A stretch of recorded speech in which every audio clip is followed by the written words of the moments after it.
Hi മക്കളെ, welcome back to Xylem Learning. Here is your man behind your success. It's me, Ashik sir. Just begin. So മക്കളെ, നമ്മൾ ഇന്ന് discuss ചെയ്യാൻ പോകുന്നത് 6th സ്റ്റേജിലെ most important ആയിട്ടുള്ള chapter through the continents, ഭൂഖണ്ഡങ്ങളിലൂടെ എന്ന് പറയുന്ന ചാപ്റ്ററിലെ most important ആയ 4 ചോദ്യങ്ങളാണ് നമ്മൾ ഇന്ന് ഡീൽ ചെയ്യാൻ പോകുന്നത്. സോ ഏതൊക്കെയാണ് മക്കളെ ചോദ്യങ്ങൾ നോക്കിയാലോ? യെസ്. സോ സിമ്പിൾ ആയിട്ടുള്ള 4 ചോദ്യങ്ങളാണ്. ഈ 4 ചോദ്യങ്ങൾ നിങ്ങൾക്ക് വർക്ക്ഔട്ട് ചെയ്യാനുള്ളതാണ്. മോസ്റ്റ് ഇമ്പോർട്ടന്റ് ആണ്. നിങ്ങൾ എന്ത് ചെയ്യുക? അടിപൊളിയായിട്ട് പഠിച്ചിരിക്കുക. ഓക്കെ. സോ ഫസ്റ്റ് ക്വസ്റ്റ്യൻ എന്ന് പറയുന്നത് സിമ്പിൾ ആണ് മക്കളെ. എന്താണ് ലാർജസ്റ്റ് ഹോട്ട് ഡിസേർട്ട് ഏതാണല്ലേ? സോ നമ്മുടെ ചോദ്യം basically characteristics of African continent അല്ലേ? ആഫ്രിക്കൻ ഭൂഖണ്ഡത്തിന്റെ സവിശേഷതകളെ കുറിച്ചാണ് നമ്മൾ ഡിസ്കസ് ചെയ്യുന്നത്. സോ അതിൽ തന്നെ നിങ്ങൾക്ക് വരാൻ പോകുന്ന 4 ഇമ്പോർട്ടന്റ് ആയിട്ടുള്ള ചോദ്യങ്ങൾ. ഫസ്റ്റ് ചോദ്യം എന്ന് പറയുന്നത് ഏതാണ് മക്കളെ? ദ ലാർജസ്റ്റ് ഹോട്ട് ഡിസേർട്ട് ഏതാണ്? ഏറ്റവും വലിയ ഉഷ്ണ മരുഭൂമി ഏതാണെന്നുള്ളതാണ്. സിമ്പിൾ ആണ് മക്കളെ, നിങ്ങൾക്കറിയാം ഏതാണ്? സഹാറ മരുഭൂമിയാണ്. ഏതാണ്? സഹാറ മരുഭൂമിയാണ് ലാർജസ്റ്റ് ഹോട്ട് ഡിസേർട്ട് എന്ന് പറയുന്നത്. സെറ്റ് ആണല്ലോ. സെക്കൻഡ് ക്വസ്റ്റ്യൻ എന്താണ് മക്കളെ? സിമ്പിൾ ആണ്. ദ ഹൈയസ്റ്റ് മൗണ്ടൻ അല്ലെ? ഹൈയസ്റ്റ് മൗണ്ടൻ, ഏറ്റവും ഉയരമുള്ള പർവ്വതം ഏത്? അല്ലെ? ആഫ്രിക്കൻ ഭൂഖണ്ഡത്തിലെ ഏറ്റവും ഉയരമുള്ള പർവ്വതം ഏത്? സിമ്പിൾ ആണ്. ഏതാണ് മക്കളെ?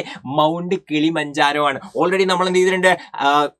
സൈലത്തിന്റെ ആപ്പിൽ കറക്റ്റായി അടിപൊളിയായിട്ട് പഠിച്ചിട്ടുണ്ട് അല്ലെ മക്കളെ? സെറ്റ് ആണ്. ഏതാണ് മക്കളെ? മൗണ്ട് കിളിമഞ്ചാരോ ആണ്. ഓക്കെ, കിളിമഞ്ചാരോ ആണ്. ഓക്കെ ആണല്ലോ?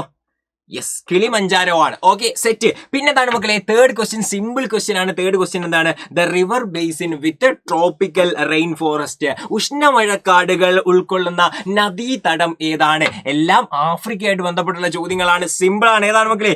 കോങ്കോയാണ്. ഏതാണ്? കോങ്കോയാണ്. ഓക്കെ ആണല്ലോ? സെറ്റ് ആണല്ലോ? കോങ്കോയാണല്ലോ. ഇനി ലാസ്റ്റത്തെ ചോദ്യം സിമ്പിൾ ചോദ്യമാണ് മക്കളെ. സിമ്പിൾ ചോദ്യമാണ്. വാസ്റ്റ് ഗ്രാസ് ലാൻഡ്സ് അല്ലെ? ആഫ്രിക്കൻ കോണ്ടിനെന്റിലുള്ള വാസ്റ്റ് ആയി കിടക്കുന്ന ഗ്രാസ് ലാൻഡുകൾ, വിശാലമായ പുൽമേടുകൾ ഏത് പേരിലാണ് അറിയപ്പെടുന്നത്? സിമ്പിൾ ആണ്. ഏത് പേരിലാണ്? യെസ്, സാവന്നയാണ്. ഏതാണ്? സാവന്നയാണ്. സെറ്റ് ആണല്ലോ? ഈ 4 ചോദ്യങ്ങൾ നിങ്ങൾ അടിപൊളിയായി പഠിച്ചു വെക്കുക. ഓക്കെ ആണല്ലോ? സെറ്റ് ആണെങ്കിൽ നിങ്ങൾ എന്ത് ചെയ്യുക? അടിപൊളിയായിട്ട് സെറ്റ് ആണെങ്കിൽ സെറ്റ് സാർ, ഓക്കെ സാർ എന്ത് ചെയ്യുക? നിങ്ങൾ കമന്റിൽ ഇടുക. എന്ത് ചെയ്യുക? ഈ വീഡിയോ ലൈക്ക് ചെയ്യുക. സെറ്റ് ആയിട്ടിരിക്കുക. സൈലത്തിന്റെ 6th സ്റ്റേറ്റിലേക്കുള്ള വജ്ര ബാച്ചിലേക്ക് എന്ത് ചെയ്യുക? പെട്ടെന്ന് ജോയിൻ ചെയ്ത് കഴിഞ്ഞാൽ നിങ്ങൾക്ക് എന്ത് ചെയ്യാൻ പറ്റും? അടിപൊളിയായി സെറ്റ് ആയിട്ട് ഈ ചാപ്റ്റേഴ്സ് ഒക്കെ കിടിലനായിട്ട് പഠിക്കാം. ഓക്കെ ആണല്ലോ? Okay, set. Thank you so much.